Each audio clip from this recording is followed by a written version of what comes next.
A rejeição é um dos estímulos mais mal compreendidos da experiência humana. A maioria das pessoas acredita que ser rejeitado significa perder valor, perder espaço, perder poder. Mas Maquiavel, ao observar o comportamento humano em sua forma mais crua, perceberia algo diferente.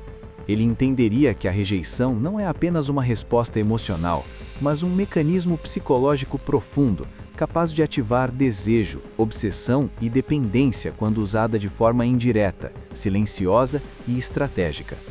O desejo humano não nasce da certeza, nasce da dúvida. Não cresce no excesso, cresce na ausência. E tudo aquilo que ameaça desaparecer se torna automaticamente mais valioso para a mente. Desde os primeiros jogos de poder entre reis, líderes e multidões, ficou claro que o controle mais eficaz nunca foi o que se impunha pela força, mas o que se infiltrava pela percepção. Maquiavel jamais acreditou que a moral deveria guiar as decisões de quem busca poder. Para ele, a moral era apenas mais uma ferramenta, uma máscara útil quando conveniente. E quando trazemos essa lógica para o campo das relações humanas, entendemos por que a rejeição, quando bem administrada, não afasta, mas atrai. Ela cria uma fratura invisível no ego do outro. Uma pergunta silenciosa começa a ecoar: o que faltou em mim? E essa pergunta é o solo fértil onde o desejo se enraiza.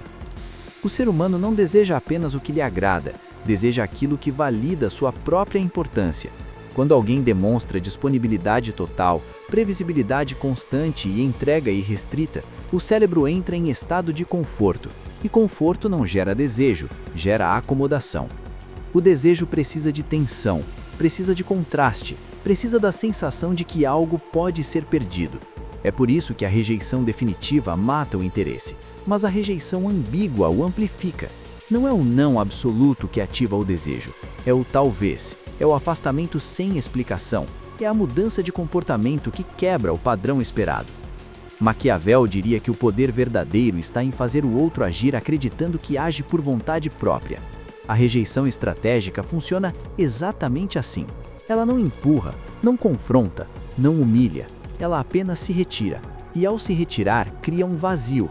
E o vazio é insuportável para a mente. A mente odeia lacunas. Quando algo não é explicado, ela tenta preencher.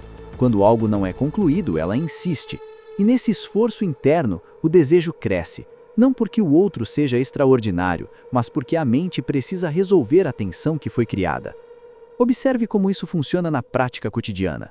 Quando alguém some sem aviso, quando deixa de responder como antes, quando interrompe um fluxo que parecia garantido, o cérebro entra em estado de alerta. Começa a revisitar conversas, gestos, detalhes. Procura erros, sinais, pistas. Esse movimento mental cria envolvimento. E quanto mais a mente trabalha, mais investimento emocional se forma. A rejeição não cria desejo diretamente. Ela cria um problema psicológico. E o desejo surge como tentativa de solução. Maquiavel entendia que a força excessiva gera resistência, mas a sutileza gera adesão. O leão assusta, mas a raposa prende. A rejeição é a ferramenta da raposa. Ela age sem confronto, não desafia diretamente, apenas altera o ambiente emocional. Quando alguém percebe que perdeu acesso ao que antes parecia disponível, algo muda internamente. O valor percebido aumenta. A escassez redefine prioridades. Aquilo que era secundário se torna central. Aquilo que parecia garantido se torna ameaçado. E o desejo nasce exatamente nesse deslocamento. Outro erro comum é acreditar que desejo é construído com intensidade constante. Na verdade, intensidade contínua cansa. O desejo precisa de ritmo, precisa de proximidade e distância, precisa de presença forte seguida de ausência calculada. Maquiavel falava da alternância entre ser amado e ser temido. No campo emocional, isso se traduz na alternância entre acolher e retirar, entre demonstrar interesse e desaparecer. Não como punição explícita, mas como reposicionamento silencioso. Aquele que sabe se afastar no momento certo cria uma hierarquia invisível, mostra que não depende, e a percepção de não dependência é uma das formas mais poderosas de atração. Quando alguém percebe que você pode perder e seguir em frente, que sua vida não gira em torno daquela relação, algo muda internamente. O jogo muda, a dinâmica de poder se inverte. Quem não implora, quem não insiste, Quem não se justifica excessivamente transmite valor. Maquiavel afirmaria que o poder nasce da percepção, não da realidade. Não importa o que você sente, importa o que o outro percebe. E a percepção de autonomia, de desapego controlado, cria respeito, curiosidade e desejo. A rejeição também ativa um mecanismo profundo ligado à perda. O ser humano sofre mais com a perda do que se alegra com o ganho.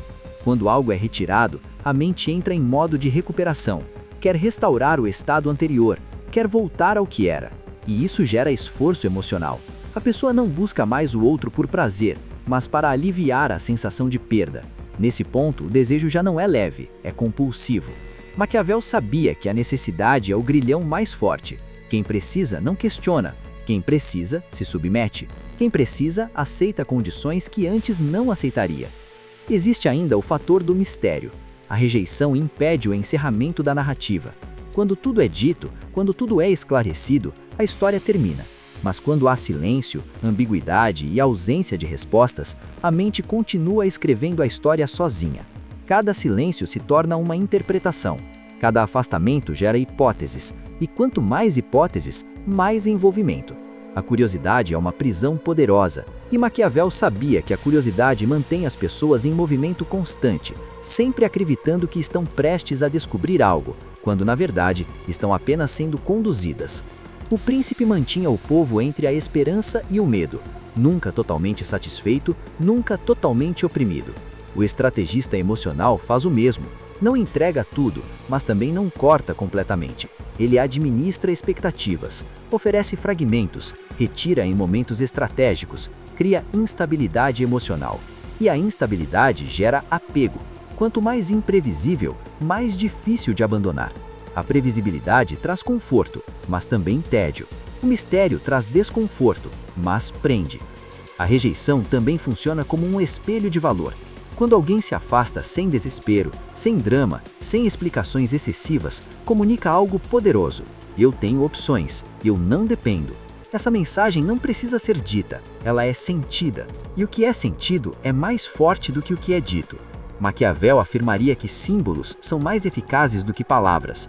O gesto de se retirar fala mais alto do que qualquer discurso sobre independência. No fundo, o desejo não é sobre o outro, é sobre o que o outro desperta internamente. A rejeição desperta vaidade ferida, curiosidade, medo de perda, insegurança, vontade de validação.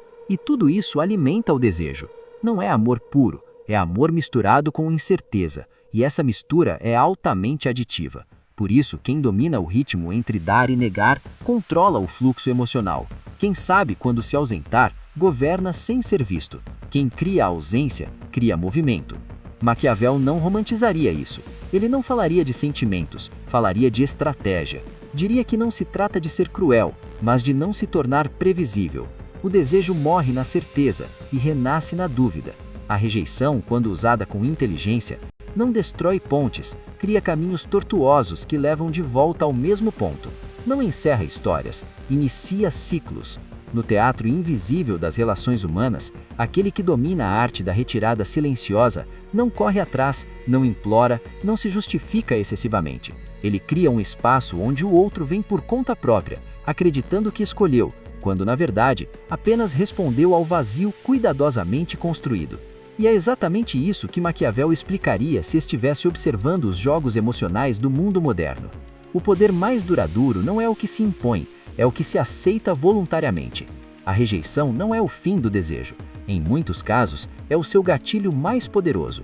Quem entende isso não reage impulsivamente, observa, ajusta, retira-se e governa em silêncio.